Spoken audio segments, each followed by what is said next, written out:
So this video is about the emergence of the polis and the colony and their importance in the archaic world.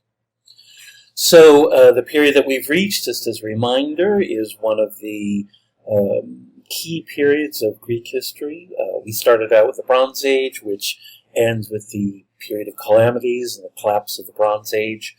We discussed the Dark Age that ensues from that, and how the Dark Age is essentially the crucible, the foundation period for all that emerges, all that grows out of, all that is essential to the periods of Greek history that follow it. The Greece that is formed during the Dark Age starts to become visible to us with the acquisition of writing in the 8th century, and then we have the Archaic Period. Archaic simply means old, and part of what this is referring to is that this is the period that is earlier than the most famous period of Greek history, the Classical Period, separated from it by the Persian invasions, which transform and crystallize the Greeks and the Hellenic culture. So the Archaic Period represents the Greek society that is developed and invented during the Dark Age, coming to its fruition, hitting its stride, and stabilizing its key facets before the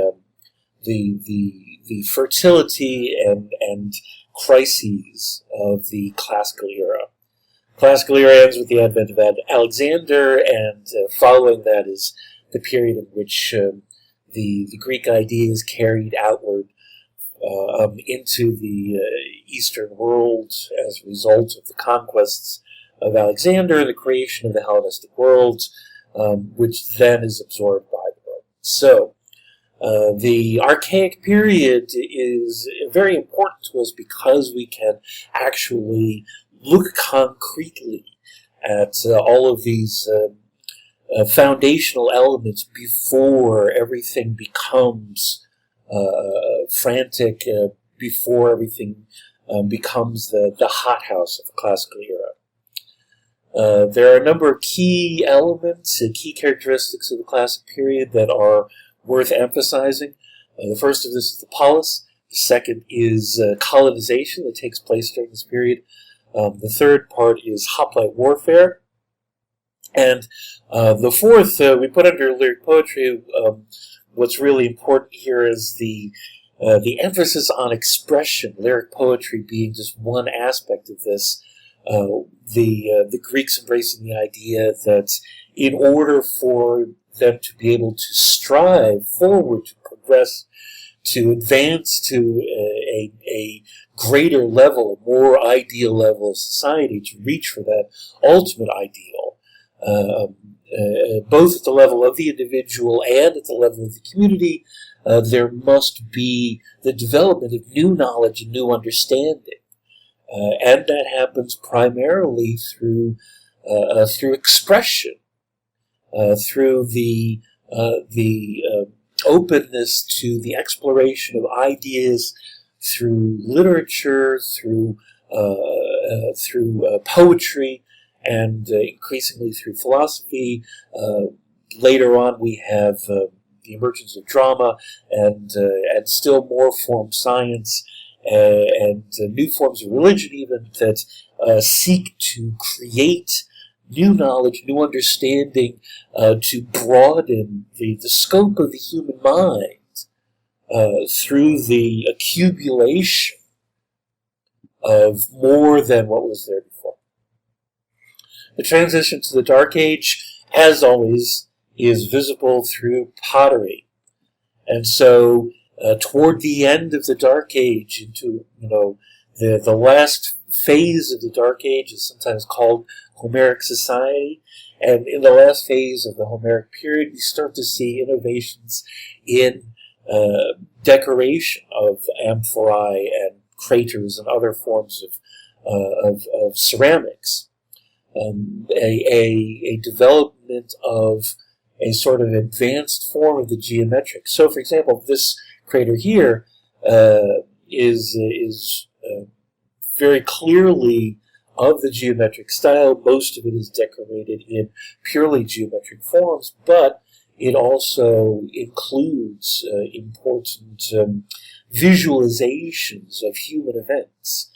We see the presence of a funeral. We see the presence of the household of the people that are celebrating this funeral, and we see a procession of warriors and women and men of the community that are celebrating this obviously very important individual. And so, in the lower tier, we see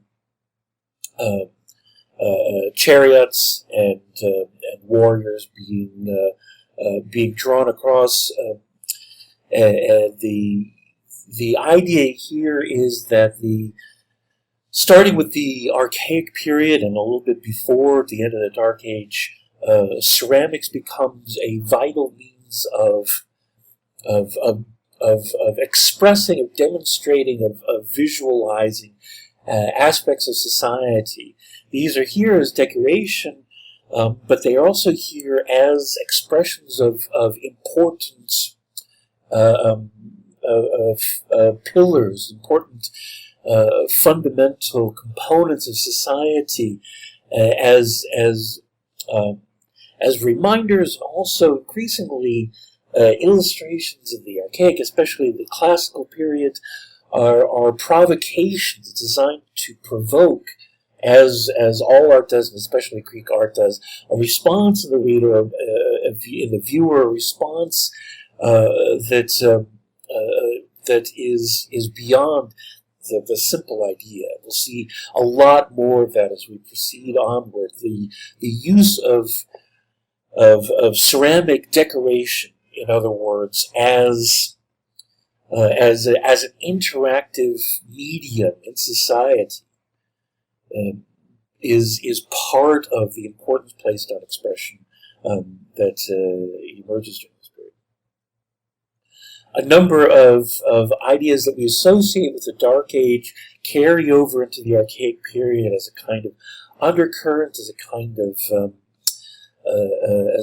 of set of assumptions about human behavior, especially at the upper end of society.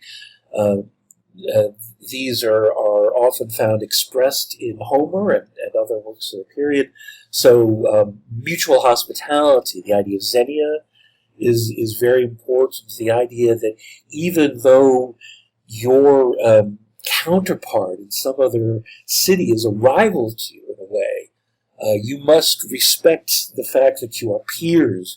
You must respect the fact that you are sharers in an overall Greek society, and that you owe each other mutual respect, mutual hospitality, the sharing of your home, the giving of gifts, in return for your ability to do the same when you go to visit another Greek community. This is a key element of the Pan-Hellenic idea that even though each city-state is in a rivalry with the others, even though each polis is fiercely independent, the idea of xenia is a sense that even a stranger from another Greek community deserves respect, deserves the performance of obligations, because the same thing is respected in return. The idea of time, the idea of arete, we've already talked about. The idea of agon omen, agon means contest. The fact that arete, the driving past what you are capable of, the achievement of something greater in yourself and in the community, the ability, the need to excel, comes through competition, comes through a fierce competition that involves a hardship, a difficulty, in order to push oneself beyond what you're comfortable with, what is normal, what is merely acceptable. And so we have the polis. The polis emerges out of the Dark Age into the Archaic as the key component, the key building block of Greek society. The polis is the community around which the Greeks organized themselves. Characteristics of the polis. First of all, the polis is a city-state. This means a number of basic things that are applicable to all city-states throughout history. The city-state is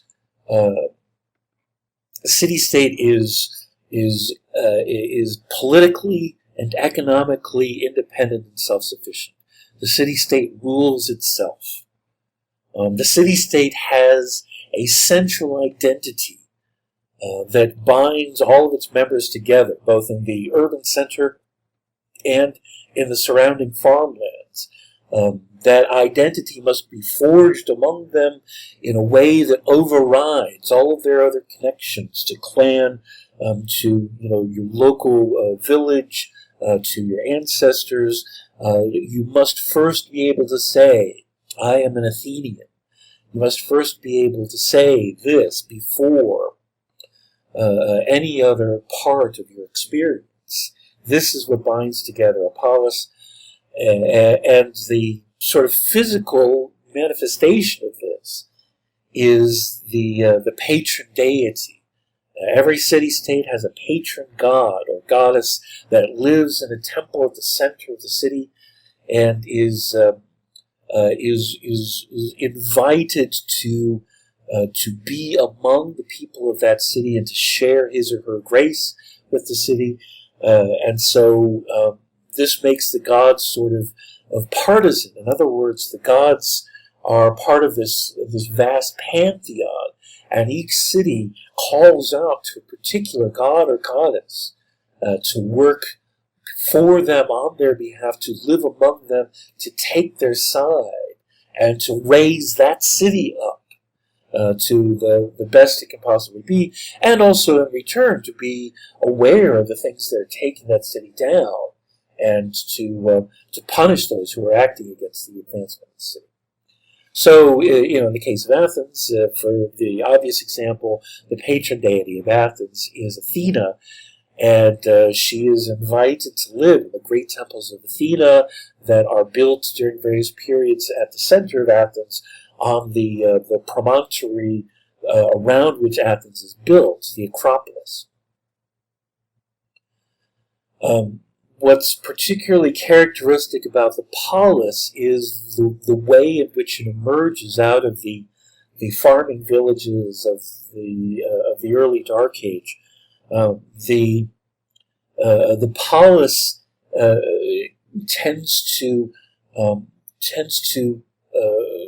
congeal, it tends to merge together out of all of these communities. The first stage of this is the sharing of a mutual marketplace, or agora. And the agora becomes the heart of every polis. The agora is the beating heart of the community, not just because the trading takes place there, but because all socialization focuses there.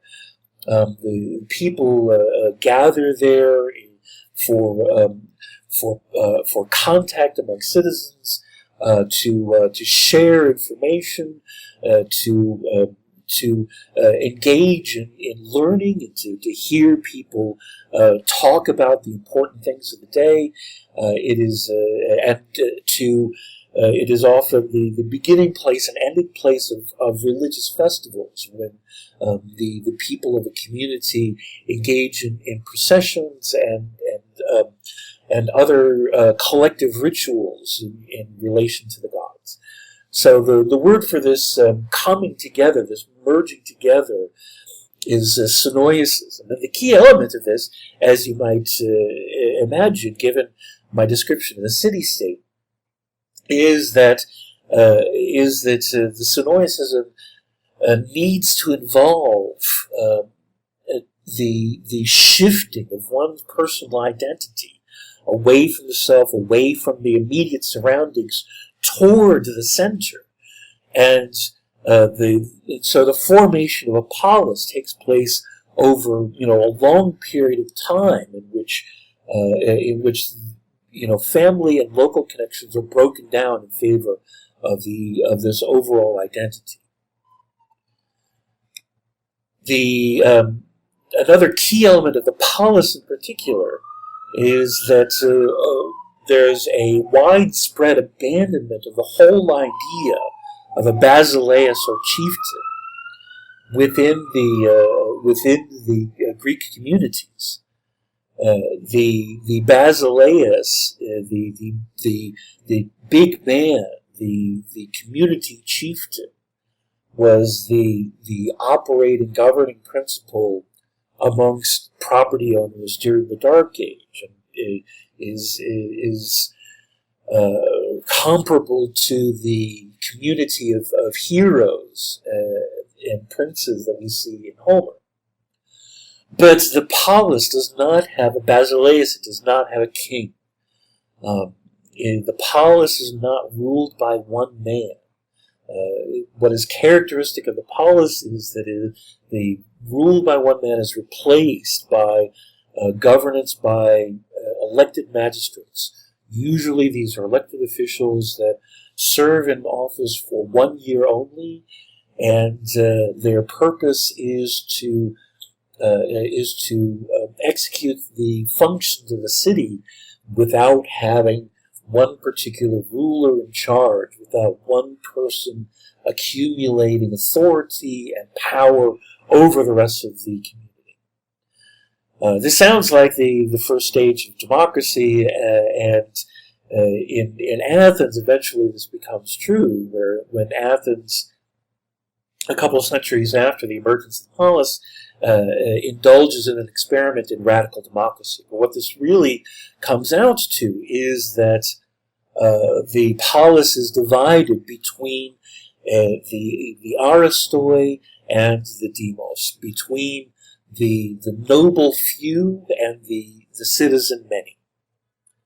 And with one of the functions of a king in the city-state is to facilitate relations between these two focal points of power and motivation.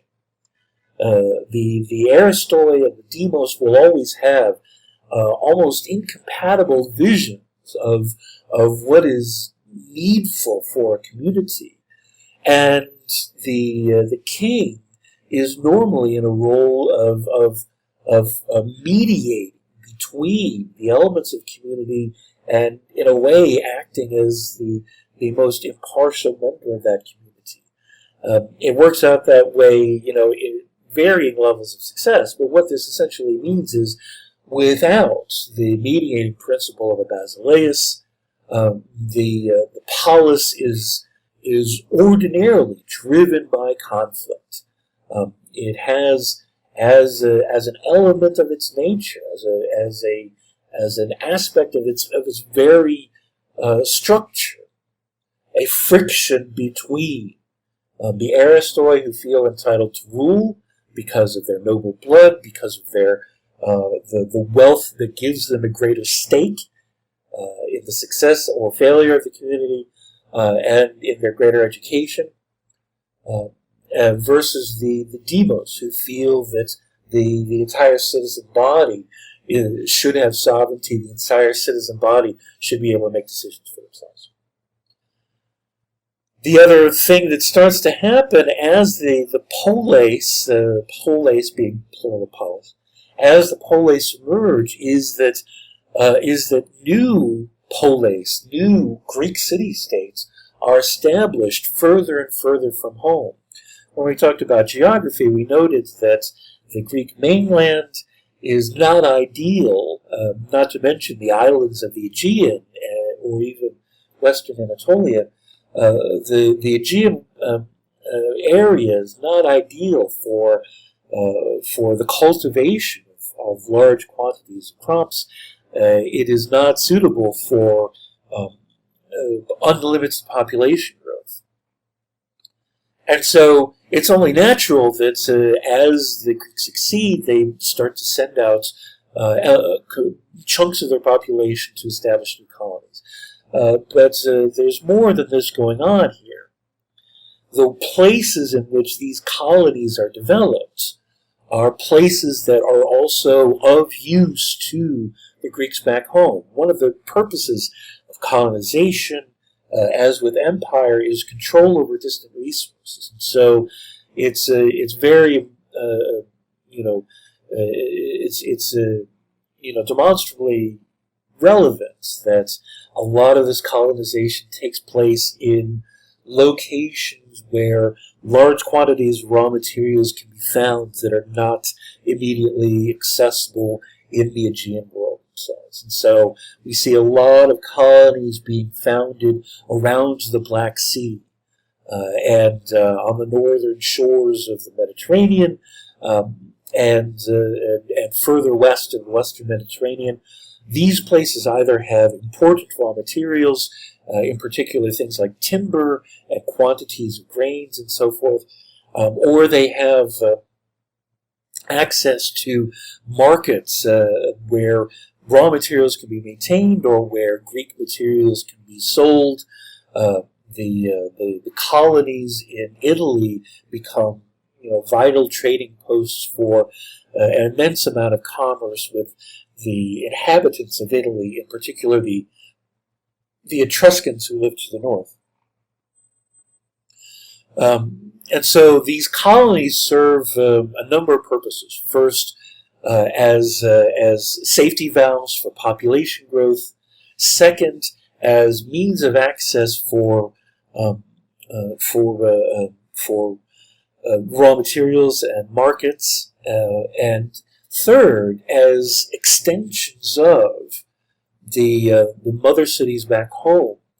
The Polis colony is unique in some ways amongst the forms of colonization that we see elsewhere in the ancient world. The Greek colony is always, with one or two exceptions, founded by one mother city. So if Corinth decides to create a colony, they will send a component of their population to found that colony. That colony will be made up of citizens of Corinth and their descendants. It will be a child of Corinth, and it will continue to have a very tight cultural bond with Corinth. There's a political aspect of this as well. If a colony is expected to be loyal to its mother city, and if there is a crisis in a colony, then it is customary to send to the mother city for emissaries and representatives to come to the colony and help sort them out and act as interim governors. But what's most interesting is that no matter how far away these colonies are, they maintain a cultural bond. They keep up with the growth and continued escalation of Hellenic culture. So here, for example, we're looking at temples of the colony of Posidonia in northern Africa. We can see that there is a 6th century style temple in the background and a 5th century style temple in the foreground. And this is because culture, including architecture and other elements of society,